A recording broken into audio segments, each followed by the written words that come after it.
Hey, it's Mr. Cameron here. Let me tell you something real. Something I wish I didn't have to say. I showed up at my brother-in-law's place, saw my wife's car, and what I heard next flipped my world upside down. They've been lying to me for years, stealing from me, making decisions about my life like I didn't even matter. But the worst part, I was the one who'd been left out, left in the dark while they took everything. I thought I knew my family. But this is beyond betrayal. I was being played, and the truth, it's even darker than I imagined. You won't believe how it ends. It was a quiet, hot afternoon in the south, the air thick with humidity, and the cicadas were singing their endless song. I had just pulled my old Ford truck off the main road, the gravel crunching beneath the tires as I steered it slowly through the familiar, winding dirt path. My town was a small one, tucked away in the deep south, where the days seemed to stretch on forever, the same as they had for decades. The cotton fields stretched out in all directions, with a few old church steeples poking out in the distance, marking the heart of the community. I was used to this, used to the heat, used to the silence, used to the way things stayed the same. My life had been built on routine, a steady, reliable rhythm, one foot in front of the other. But as I drove past the worn houses and faded storefronts, I felt a weight in my chest that I couldn't shake. Something was off today. I could feel it in the air, like the tension before a storm. I pulled up to the house, my house. Or what used to be mine, in a way. The familiar sight of my front yard didn't ease the feeling gnawing at me. The truck's engine clicked off, and the silence was oppressive. The old wooden porch creaked under my weight as I stepped out and looked up at the front door. My wife's pearl-white Cadillac sat in the driveway, looking completely out of place. That was her car, no mistake about it. I recognized it like I recognized my own hands. It should have been parked in front of our house, right next to my own truck. But there it was, sitting on the gravel like an intruder. My heart sank, but I tried to shake it off. Maybe she'd just gone out for a drive, I thought. Maybe she'd gone to the store. But something didn't sit right. The car wasn't just parked anywhere, it was parked at my son-in-law's house. I frowned. The hair on the back of my neck stood up. I hadn't expected her to be here. Not today, not now. I stood there for a moment, my mind racing. 1,000 thoughts flooded my head, but none of them made sense. Why was her car here? Why wasn't she home? The weight of the thought settled in my stomach, heavy and cold. I tried to ignore it, tried to tell myself it was nothing. But I couldn't. Something wasn't right. I made my way across the yard, my steps slow and deliberate. The gravel crunched under my boots, the sound too loud in the stillness. As I neared the window, I could hear voices coming from inside. My wife's voice, and someone else's. I stopped, pressing my ear against the window, my breath shallow. What were they talking about? The words I overheard hit me like a punch to the gut. "We have to do this. We can't let him stay in control any longer," my wife's voice whispered. "He's just getting older. We need to take over the business now before it's too late." My stomach twisted. My son-in-law, the man I had trusted, the man I had welcomed into my family, was in on it. "It'll be easier if we just cut him out completely," he added, his voice low, almost conspiratorial. "He won't see it coming." I could feel the blood rush to my head, my pulse quickening as the realization hit. They were talking about me. They were plotting behind my back, trying to take everything I had worked for, everything I had sacrificed. The business I had built with my own hands, the family I had devoted my life to. It all meant nothing to them. I took a step back from the window, my hands shaking. The weight of what I'd just heard hung in the air, thick and suffocating. How could they do this? How could they betray me like this? I stood there for a long time, my mind racing, trying to make sense of what I'd just heard. But no matter how hard I tried, I couldn't. This wasn't just a betrayal of business. It was a betrayal of everything I had done for them, for this family. I felt my chest tighten. The anger, the hurt, the disbelief all blended together, forming a knot in my stomach. How long had this been going on? How long had they been planning this behind my back? I wanted to storm into that house, to confront them right then and there. But something held me back. The decision wasn't mine to make just yet. Not while I didn't have all the facts. Not while I didn't know the full story. I took a deep breath and turned away from the window. I walked slowly back to my truck, my mind reeling, my heart heavy with a mix of emotions. This wasn't how I had imagined my life would go. I had worked so hard, sacrificed so much, and yet here I was, standing alone, betrayed by the people I trusted the most. As I drove away, the weight of the betrayal settled deeper into my chest. I didn't know what I was going to do next, but I knew one thing for sure. I wasn't going to let them take what was mine without a fight. The night felt endless, each passing hour heavier than the last. I sat in my worn-out armchair by the window, staring out at the darkened world beyond. The hum of the cicadas had stopped, replaced by the deep silence of the night. I couldn't shake the conversation I had overheard earlier. Every time I closed my eyes, I saw her car, that damn Cadillac, parked in the driveway of my son-in-law's house. The betrayal lingered in the air, choking me with its weight. I had spent years of my life building something for this family, a legacy, a future. But now, it felt like it was all slipping away in the blink of an eye. My wife, the woman I'd spent decades with, had been planning against me. And my own flesh and blood, my son-in-law, was in on it. How could they do this to me, to us? 1,000 thoughts ran through my head as I wrestled with the emotions crashing over me. Anger, betrayal, confusion, fear, too. Was I just holding on to a legacy that no longer had a place in this world? Was I clinging to a dream that was fading away? Or was there still hope for the future? I hadn't been a man who demanded much. I'd always been content in the background, a quiet force who worked and sacrificed for his family. But now, something had shifted. I couldn't stay silent anymore. I couldn't let this go. But what should I do? Should I confront them immediately, call them out on their betrayal, or should I wait and gather more evidence to build a stronger case? The idea of standing up for myself was foreign, uncomfortable. I wasn't used to fighting for what was mine, but the more I thought about it, the more I realized that this was a fight worth having.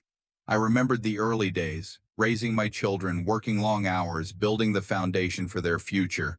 I'd put everything I had into them, never asking for anything in return.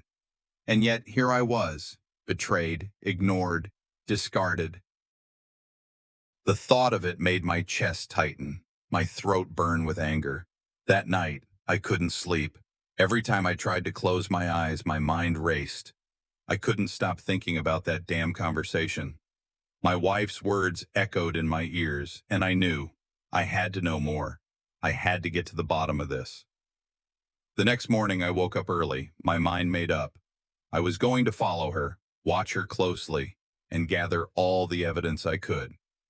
She wouldn't know I was on to her. I'd play it smart. I'd be the man I had always been.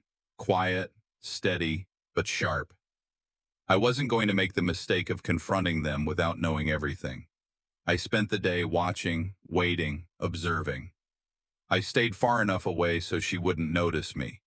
I watched her leave the house in the morning, her footsteps echoing through the front yard as she walked toward the Cadillac. I followed her from a distance, moving in the shadows, keeping my presence a secret. The longer I followed her, the more my stomach churned. I had to know what they were up to. I had to know what they had planned for me. It wasn't until late in the afternoon that I got my chance. I saw her walking toward the back of the house, and my son-in-law was there waiting for her. I crept closer, hiding behind a tree, and that's when I overheard their conversation. The words hit me like a punch to the gut. "We have to make sure he's out of the picture." My son-in-law's voice was low, almost a whisper. "He's getting old. We can't let him keep control of the business anymore. It's time for a change." My wife's voice followed, her tone cold and calculated. "I know, it's hard, but it's the right thing to do." We can't keep living like this, pretending everything's fine. He won't understand, but we have to do what's best for the family. My hands shook as I clenched my fists. They were talking about me. They were plotting to cut me out of everything I had built. The business, the family, I was nothing to them but a hindrance. I stayed hidden, listening to the rest of their conversation. They talked about making it official, about how they would convince everyone that I was no longer fit to lead the family business. They even discussed how they would manipulate my own children into siding with them. The betrayal was deeper than I could have imagined. Not only had they been planning behind my back, but they were going to turn my own children against me. The weight of that hit me like a wave, crashing over me, suffocating me. I could feel the anger bubbling up inside me, but I pushed it down. I had to stay calm. I had to think.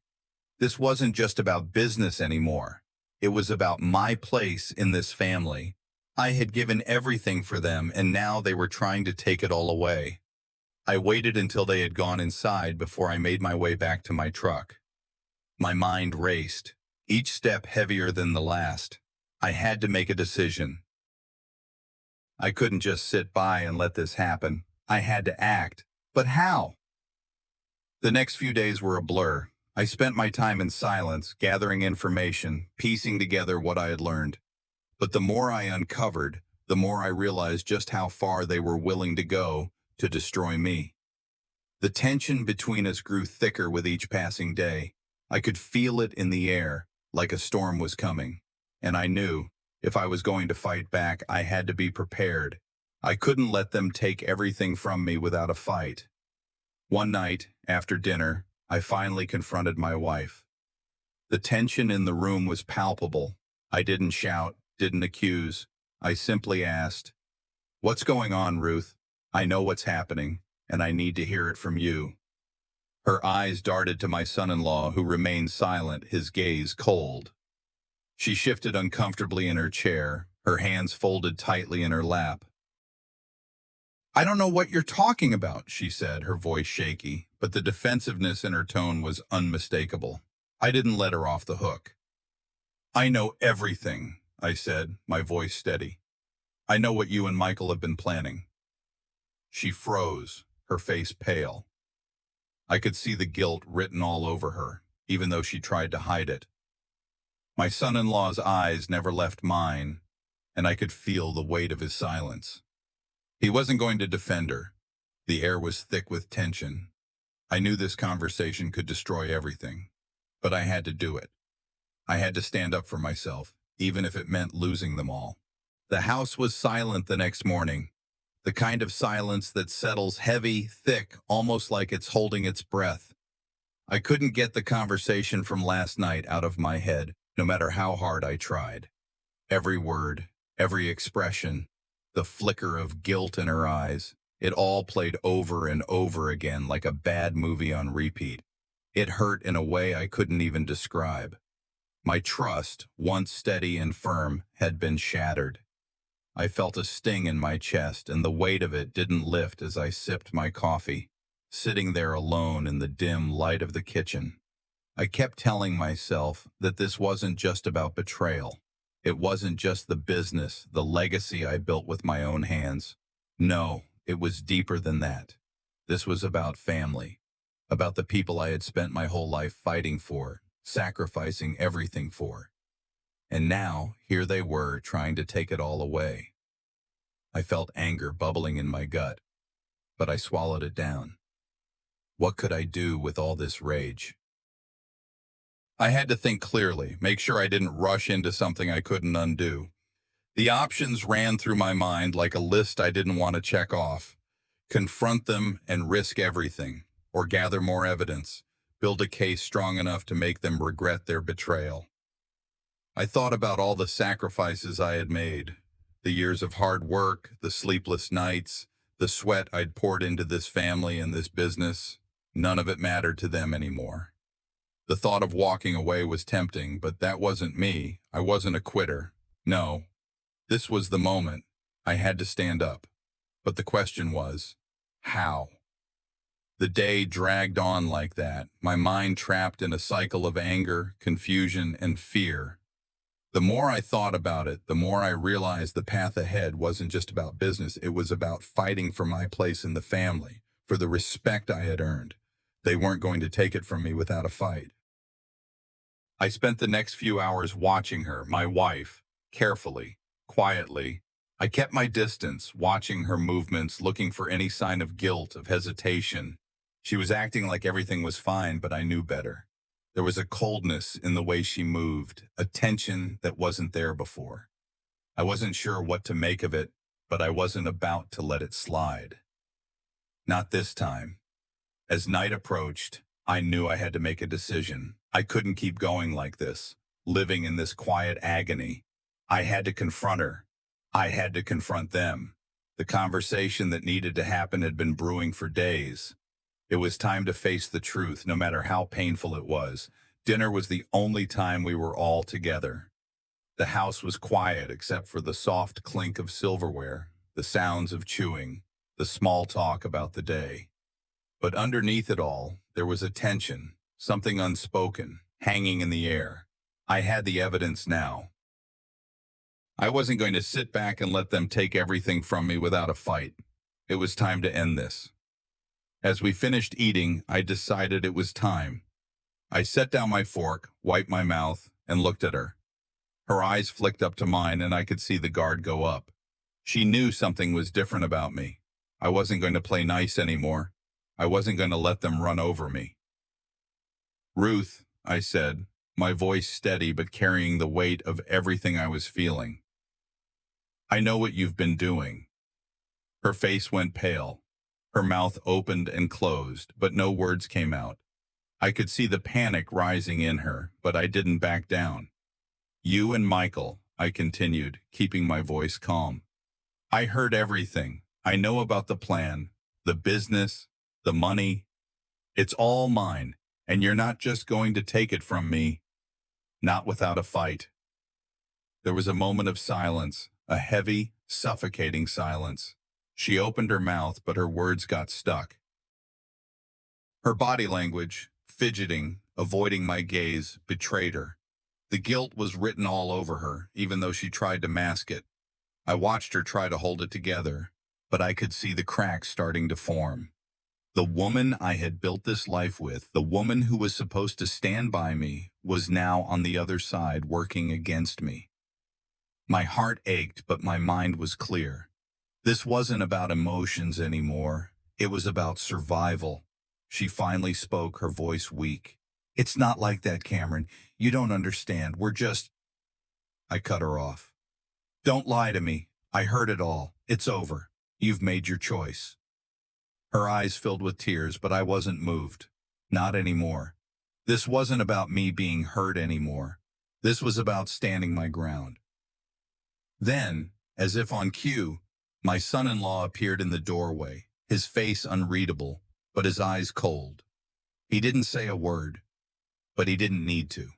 I saw the way he was standing, the way he was waiting for me to break. But I wasn't going to.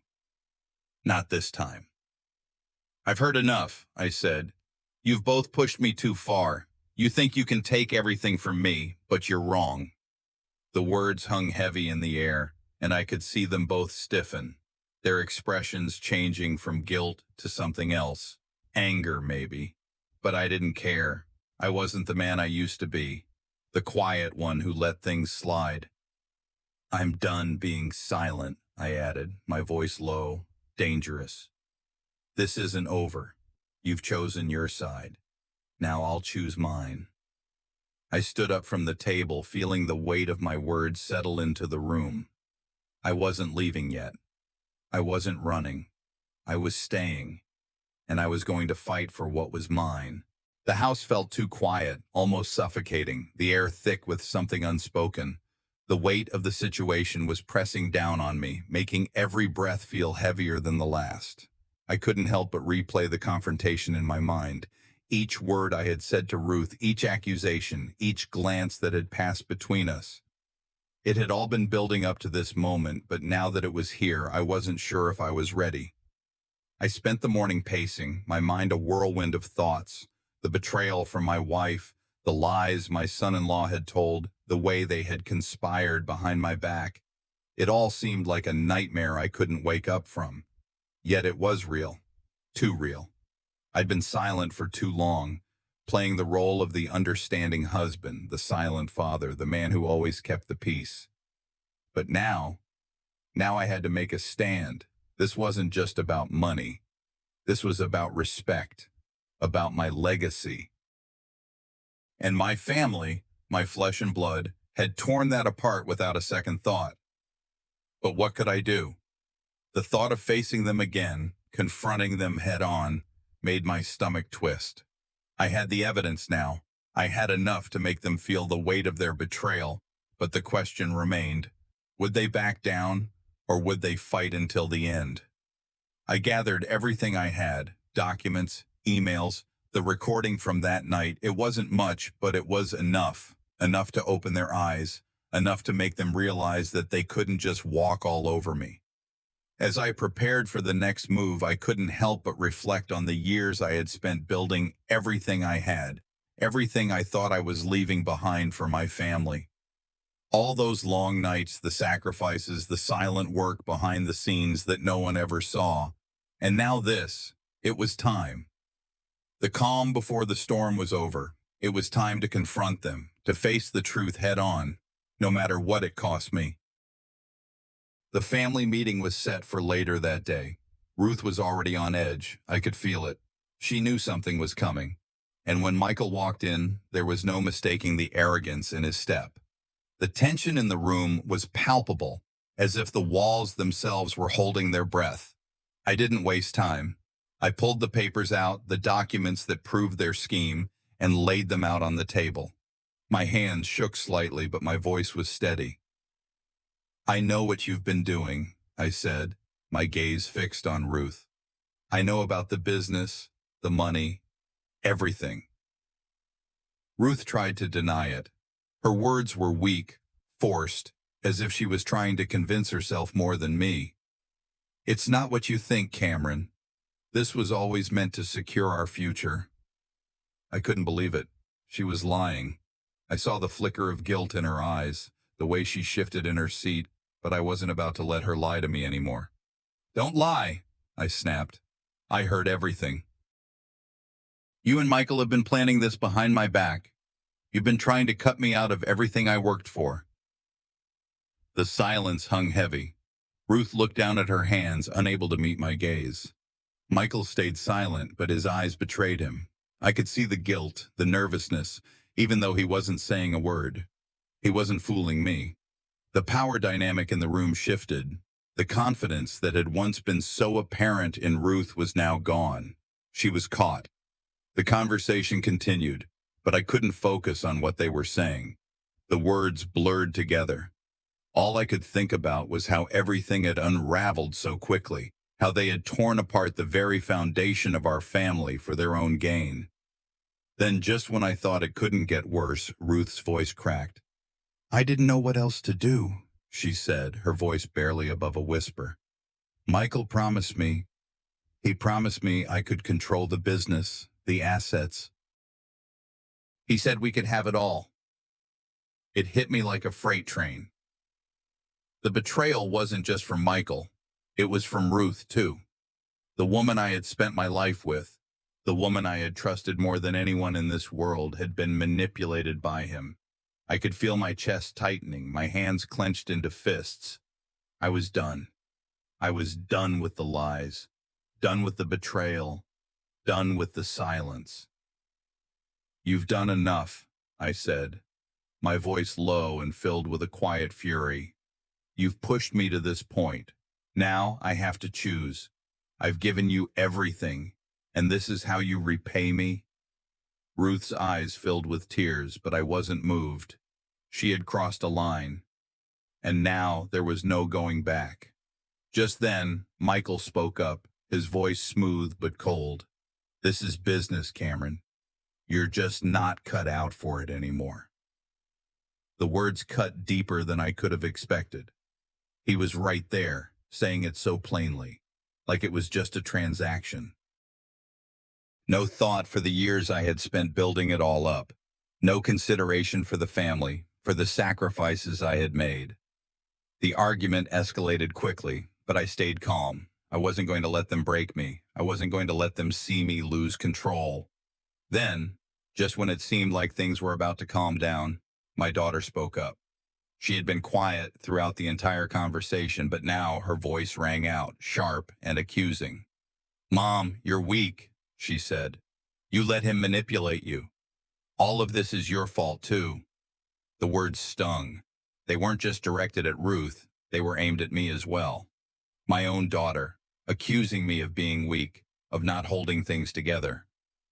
I felt a cold wave of disbelief wash over me. I couldn't believe what I was hearing. I looked at Ruth, then at Michael, then at my daughter. The betrayal wasn't just from them, it was from all of them. I was standing here fighting for what was mine, and they were turning their backs on me. "What's left for me now?" I whispered to myself, the weight of the situation sinking in. As the conversation continued to spiral, I stepped back and took a breath. The walls were closing in on me, but I knew one thing for sure. This wasn't over, not by a long shot. I wasn't going down without a fight, and I was going to make them pay for what they did. The morning light filtered through the blinds, casting long shadows across the room. As I sipped my coffee, the bitter taste did nothing to calm the storm raging inside me. My hands trembled, not from fear, but from the weight of what was coming. I had spent weeks in turmoil, torn between holding onto the family I had worked so hard to build and taking the final step toward confronting the truth. This wasn't just about money anymore. It was about reclaiming my dignity, my legacy. I was emotionally drained, but I couldn't turn back. The betrayal had cut too deep, and now I had the power to change the course of everything. It was time. The silence in the house was deafening. No one spoke, but the tension between us was thick enough to cut with a knife. I looked at the pile of documents in front of me, phone records, bank transfers, and a voice recording. These were the tools I needed to fight back. It was all here. I had everything I needed to expose them. I thought about my life. The years spent working long hours, the sacrifices made for the sake of my family, and for what? To watch them tear everything down behind my back. No, this was the moment I had been waiting for. They had no idea what they were about to face. As I prepared for what was coming, I couldn't help but reflect on the years I had spent giving, quietly and without question, expecting nothing in return. The betrayal wasn't just financial. It was emotional. It was personal. It was the kind of hurt you couldn't shake off easily. But it wasn't just about the hurt. It was about my legacy, about the future I had fought for, a future they were trying to erase in the blink of an eye. I gathered the evidence one last time, double-checking everything. The stakes were higher than they'd ever been. My stomach churned as I realized how far I had fallen from the man I used to be. But now, it was time to stand up. No more silence. No more pretending. I called for a family meeting. Ruth and Michael would be there. My heart pounded in my chest as I waited for them to show up, but I didn't let it show. I couldn't let it show. When Ruth walked in, her face was pale. She looked as if she knew what was coming. Michael, on the other hand, walked in with his usual smug expression, like he owned the place. I had to hold my breath to keep my composure. I had the upper hand now, and I wasn't about to let that slip. We sat at the table, and the silence between us was almost unbearable. I wasted no time. I placed the documents on the table one by one and watched their reactions. The moment the evidence hit the table, everything shifted. Ruth tried to deny it, of course. She claimed it was all for the future, as if that made it right. But there was no hiding it anymore. The truth was out. Ruth's face flushed with a mix of anger and guilt, but she couldn't deny it. She knew what she had done. She could see the hurt in my eyes, and I knew she realized there was no coming back from this. "Don't lie to me," I said, my voice calm but filled with a quiet fury. "I heard it all. I know what you've been planning. Her eyes darted to Michael, and for a moment I saw the fear in her eyes. She couldn't protect herself anymore. The lies were too deep. Michael, on the other hand, sat there silently, his face betraying nothing. But I saw it in his eyes. He thought he had won, but he was wrong. "I've been quiet for too long," I continued, my voice steady. "You thought you could take everything from me, but you didn't count on me fighting back." The room fell silent. Ruth's mouth opened, but no words came out. Michael shifted uncomfortably in his seat. He knew I wasn't bluffing. But just as the silence settled, my daughter's voice cut through the tension. She had been silent up until now, but her words hit like a slap in the face. "You're being selfish, Dad," she said, her voice trembling with anger. "You don't understand. Mom was trying to protect us. This is all for the future." My heart sank as I looked at her. She was siding with her mother. She didn't see what I saw. She didn't understand the depth of the betrayal. The sting of her words was almost worse than anything Ruth or Michael had said. "I don't need protection," I snapped. "What I need is respect, and what you all have done is nothing short of disrespectful." The argument escalated from there. Ruth was crying now, but I wasn't moved. The damage was done. Michael, ever the manipulator, remained silent, but I could see the smirk tugging at the corners of his lips. He thought he was in control, but I had a different plan. "You've made your choices," I said, my voice steady but filled with an edge I hadn't allowed myself to show before. "Now I make mine." I stood up, the weight of what I had just said sinking in. I wasn't sure how this would all play out, but I knew one thing for sure. I wasn't going down without a fight. As I walked out of the room, I could hear Ruth's desperate pleas behind me, but I didn't turn back. The damage was done, and now it was time for me to make my next move. I went outside to the backyard, needing a moment to breathe. The anger, the hurt, it was all building up inside me, threatening to boil over. But I knew I had to stay focused. Then, as I walked through the yard, my phone buzzed in my pocket. It was my lawyer. "The son-in-law is trying to sell off family assets," he said. "He's doing it without your knowledge." My stomach dropped. This was worse than I thought, but it also solidified my resolve. I wasn't just going to let them take everything from me. I looked at the settlement papers Ruth had given me. My first instinct was to tear them up and throw them away, but I stopped. I had to think. This wasn't just about anger anymore. This was about securing my future and protecting the legacy I had worked for. I looked at the papers again, the weight of the decision pressing on me. "Is this how it ends?" I muttered to myself, or is this just the beginning? The call came in the early hours of the morning, and I could hear the tension in my lawyer's voice even before he spoke. "Mr. Cameron," he said, "you need to hear this." My heart sank as he explained how the settlement I had rejected had been manipulated behind my back.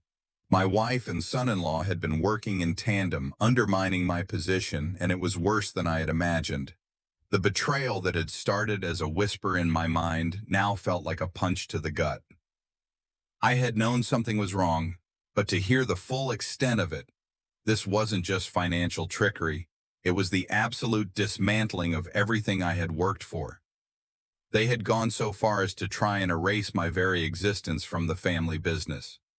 The emotional weight of that hit harder than anything I had felt up until now. In a matter of seconds, I was torn between anger and humiliation. How could they do this to me? My family, my own blood, had turned on me, and not just for money. It was for control, power, and the betrayal of the legacy I had spent my life building. I couldn't let this slide. I had given everything to them, and now they were trying to take everything from me. But I wouldn't let it happen. Not this time. The more I thought about it, the more I realized that this betrayal wasn't new. There had been cracks in my marriage for years, small things that I ignored because I didn't want to believe the truth. My wife had become someone I didn't recognize, and my son-in-law had been plotting in the shadows. This moment of clarity hit me like a ton of bricks. I had ignored the warning signs, but no more. This was the final straw. The fight for what was rightfully mine was just beginning. But even in the face of all this, I wasn't the broken man they thought I was. I wasn't weak. I wasn't invisible. I would fight back with everything I had. The slow buildup of the previous weeks was finally about to explode into action. I spent the day organizing all the evidence I had gathered: bank transfers, phone records, emails, and a recording that confirmed everything. It was all here. Everything was in place. The stakes were higher now, but I wasn't afraid. I had prepared for this. The confrontation was inevitable. I had made up my mind. This wasn't just about protecting myself. It was about making sure my legacy, my family's history, wasn't completely erased by greed. As I went through the documents again, the weight of the decision sank in. I thought about my life, the sacrifices I had made, the years of hard work.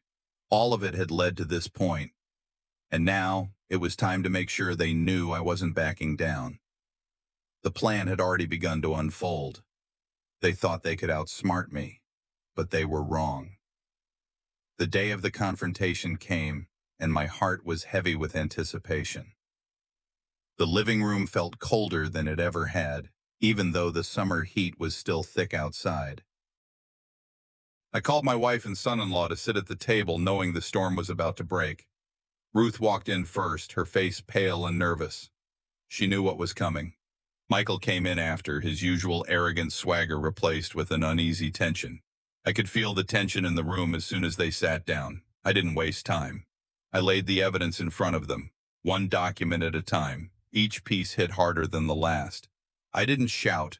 I didn't raise my voice. I just spoke with quiet authority. I wasn't going to beg them for answers. They had already shown me who they were. Ruth tried to deny it. She spoke quickly, almost too quickly, about how it was all for the future, but her words didn't match her eyes. I could see the fear in her gaze. She was lying, and she knew it. The truth was undeniable. I leaned forward, my eyes fixed on her. "Don't lie to me, Ruth. I heard it all. I know what you've been planning." Her mouth opened, but she didn't have anything to say. The truth had been laid bare, and there was nowhere for her to hide. Michael sat there, his face expressionless, but I saw the shift in his eyes. He was calculating his next move, but I had already won. "I've been quiet for too long," I said, my voice steady but full of the anger I had been holding back. "You thought you could take everything from me, but you didn't count on me fighting back." The room fell silent. Ruth's expression was a mixture of shock and regret. Michael, however, remained impassive. But I saw the unease in his eyes. He didn't think I had it in me to go this far, but I was done being the man they thought would stay quiet forever. As the silence stretched, my daughter's voice broke it, and the words hit me harder than I could have expected. "You're being selfish, Dad," she said, her voice shaking with anger. "You don't understand. Mom was trying to protect us. All of this was for our future." The words stung, but what hurt even more was realizing that my own daughter was siding with her mother. The betrayal wasn't just coming from Ruth and Michael. It was coming from the one person I thought would stand with me. My daughter. I had worked my whole life for this family, and now I was being told that I was the one in the wrong. I wanted to yell, to lash out, but I kept my voice steady. "I don't need protection," I said, my voice cold. "What I need is respect. What you all have done is disrespectful." The argument continued to escalate, but I was no longer listening to the words. I had already heard everything I needed to hear. Ruth's tears and Michael's cold silence meant nothing to me anymore. The damage was done, and my daughter's angry accusations only deepened the wound. "I've had enough," I said, standing up, the anger inside me boiling over. "You've made your choices. Now I make mine." As I turned to leave the room, I heard Ruth calling after me, but I didn't turn around. The family I once knew was gone. What remained was a battlefield, and I was no longer the passive bystander. I walked outside into the backyard, needing space to think. My heart was heavy with everything I had just experienced, but I couldn't let it consume me. The weight of the decisions ahead was heavier than ever, but I was more determined than ever. Then my phone rang. It was my lawyer again. His words hit me like a punch to the stomach. "Mr. Cameron, it's worse than we thought. Your son-in-law is trying to sell the family assets behind your back." This was it. There was no going back now. The final showdown had begun. I stood there staring at the ground, my mind racing. I had been pushed to the edge, but I wasn't going to let them destroy me. "This isn't over," I whispered to myself. Not by a long shot. I woke up with a fire burning in my chest. The weight of the betrayal still pressed on me, but now it was different. I wasn't just a man crushed by the lies of those closest to him. I was a man ready to fight back. I spent the morning sipping my coffee, reflecting on the years of quiet suffering, the moments when I let my family take me for granted. But no more. This time I was going to stand tall. The anger, the hurt, it all surged inside me like a storm. But it wasn't just anger anymore. It was empowerment. I had been invisible for too long, a silent figure in my own life. But today, I made a choice. I wasn't going to let them win. The years of sacrificing for everyone else, the moments I'd chosen not to speak up, those moments were gone. I'd let them slide because I thought it was my duty, but now I realized that duty had cost me my sense of self. I had spent my life trying to please them, and for what? To be shoved aside when I was no longer useful. No, this was my turn. I was fighting for my legacy, for the respect I had earned, and I would be heard. It was a long time coming, and now there was no turning back.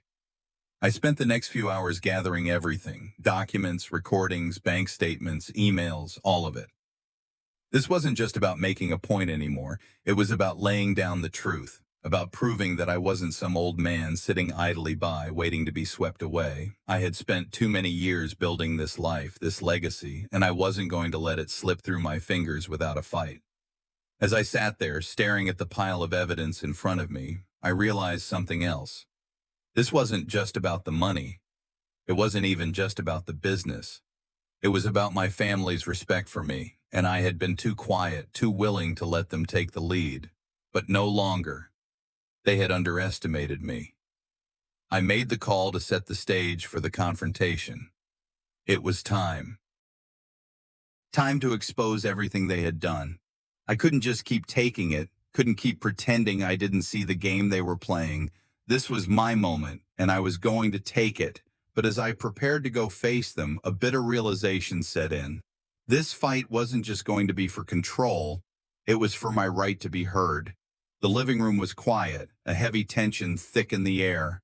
Ruth entered first, her eyes immediately darting toward the pile of documents I had laid out on the coffee table. Michael walked in next, his usual cocky attitude nowhere to be found. The weight of what was about to happen hung between us, and I knew neither of them had any idea what was coming. I didn't waste time. I laid out everything, step by step, piece by piece. The emails, the bank records, the changes to the estate plan, the secret meetings. I watched them as I spoke, seeing the color drain from Ruth's face, the tightness in Michael's jaw. The truth was undeniable, and I wasn't going to let them dance around it anymore. Ruth tried to deflect. She tried to twist the truth, claiming it was all for our future. But her voice wavered, and I could see the fear in her eyes. She wasn't sorry. She was scared. And that's when it hit me. This woman, the one I had loved for years, had been playing a game from the start. She wasn't the person I thought she was. The realization stung, but I couldn't afford to be weak. Not anymore. "Enough," I said, my voice firm. "I've been quiet long enough. You don't get to manipulate me any longer. I know everything."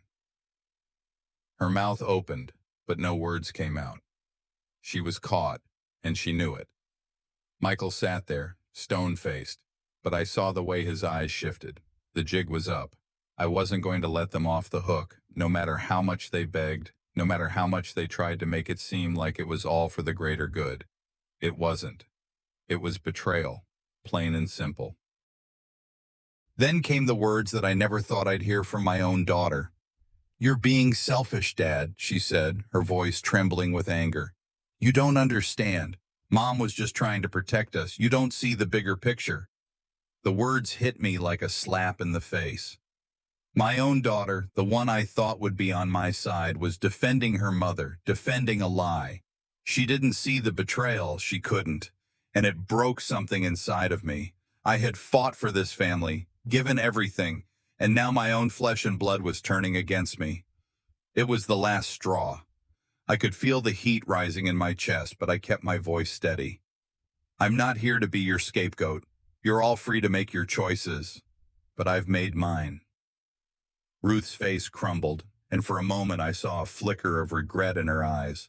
But it was too late for regrets. I had been fighting for respect all this time, and now I was done. I had nothing left to prove to them. But as I stood there, the weight of everything I had just uncovered still settled on my shoulders. This wasn't just about me anymore. It was about my right to stand up, to have a voice in a family that had slowly tried to erase me. The battle had only just begun, but I knew one thing for sure. I wasn't losing this fight. The next step was clear. I sent the papers to my lawyer. The lawsuit was filed, and everything was set in motion. I wasn't just fighting for what I had built. I was fighting for my dignity. I thought about the consequences, the price I would pay for defying my family. But at that moment, I knew I had made the right decision. I was ready for whatever came next. They wanted to destroy me, but they had underestimated me. And now they were about to see just how wrong they were. The day had arrived, and the weight of it settled heavy in my chest. After months of growing tension, it was time for the final battle. The courtroom was set, or maybe it would be a final face-to-face meeting. Either way, today the fight would be fought. My wife, son-in-law, and the rest of the people who had turned their backs on me would finally face me head-on. I couldn't remember the last time I had felt this kind of anger. It burned deep, like a fire stoked by every betrayal and every lie. I wasn't just angry, though. I was determined. There was no turning back. I had been pushed past my limit, and now I was ready to take back what was mine. My dignity, my legacy, my truth. It was all on the line today.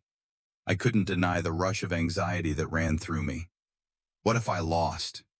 What if this confrontation destroyed me completely? I'd already lost so much. My trust, my family, my peace of mind. But as I thought about it, the fear started to subside. I couldn't keep living in this quiet suffering. I had to stand up.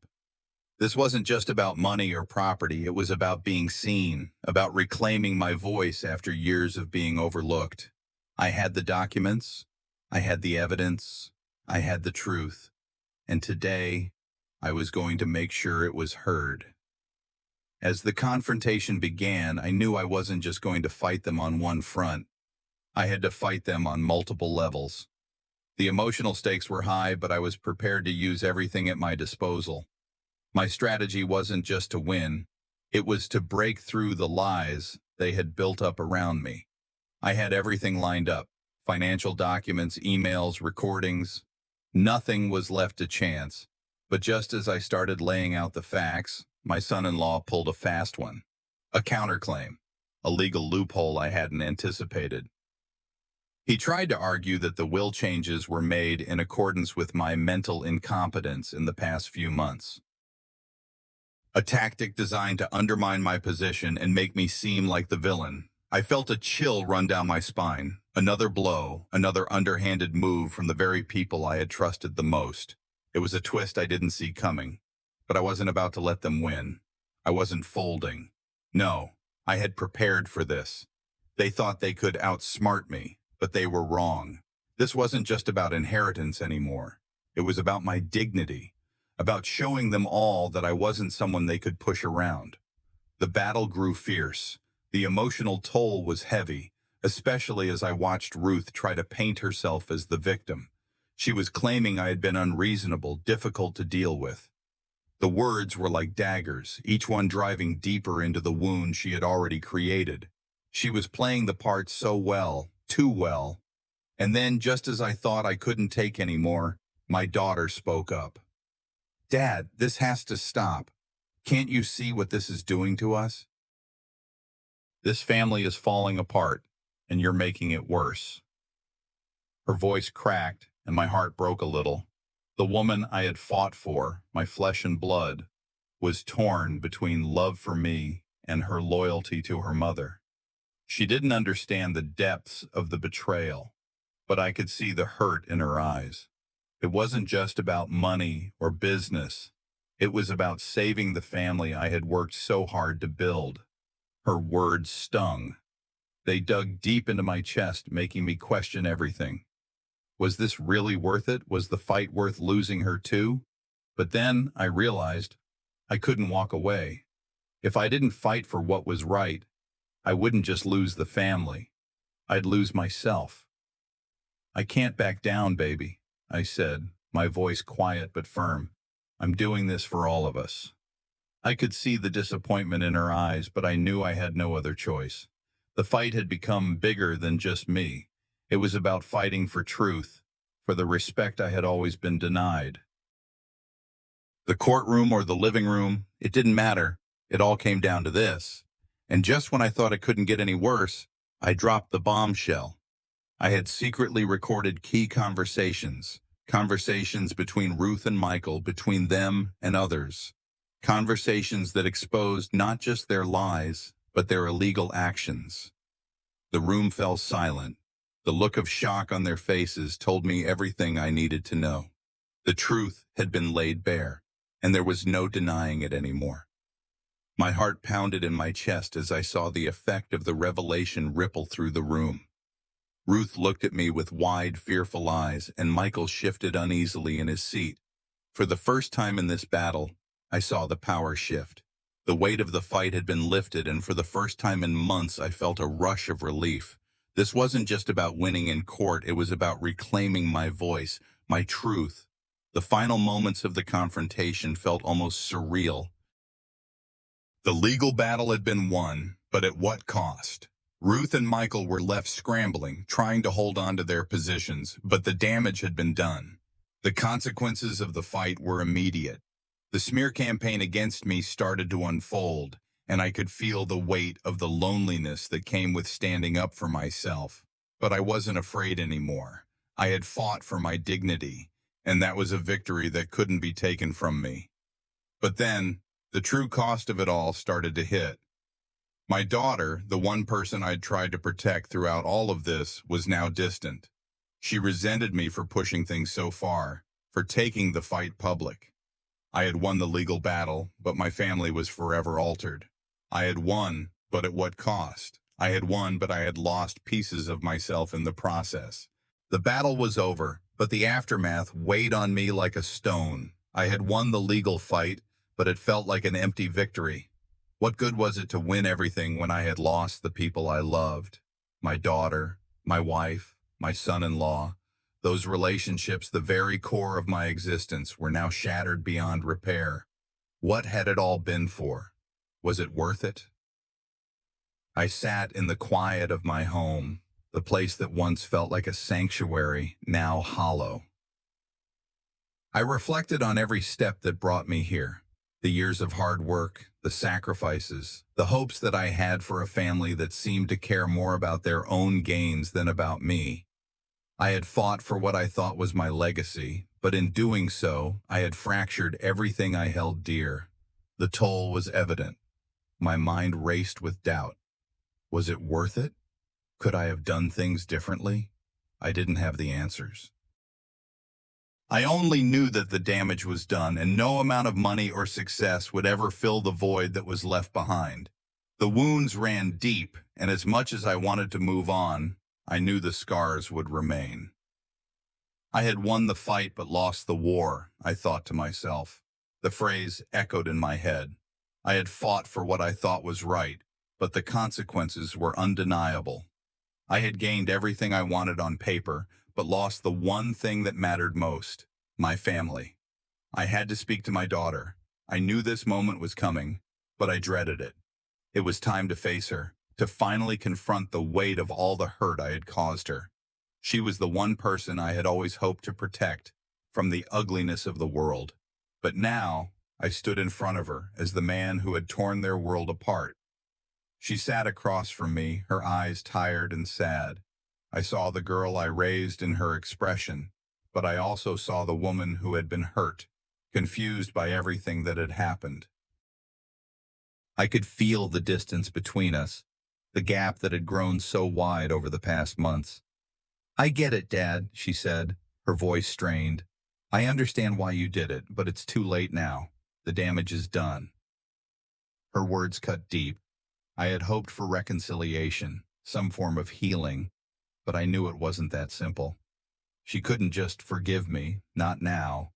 The choices I made, the actions I took, they had irrevocably changed her view of me. "I'll never forget what you did for us, Dad," she continued, tears welling in her eyes. "But I can't ignore what happened either." The room was thick with silence. I had done the right thing, but the price of doing the right thing was more than I was prepared for. My daughter would never fully forgive me, and in some ways I had to accept that.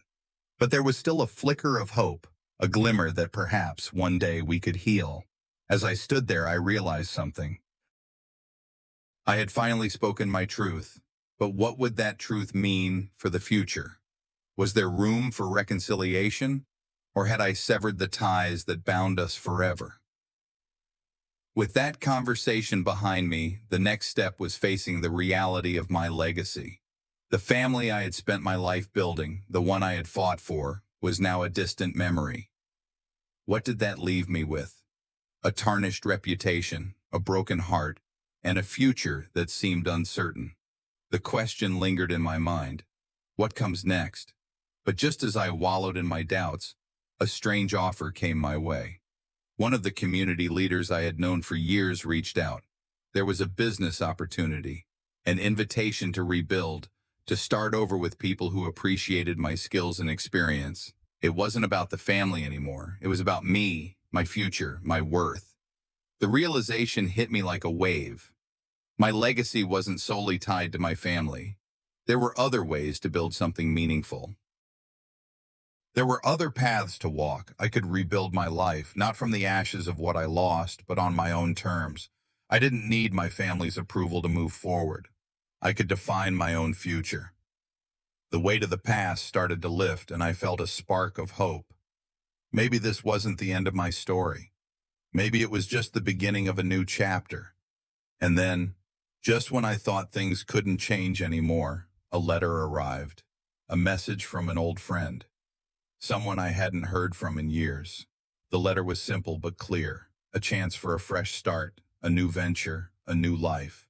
This was the opportunity I didn't know I needed.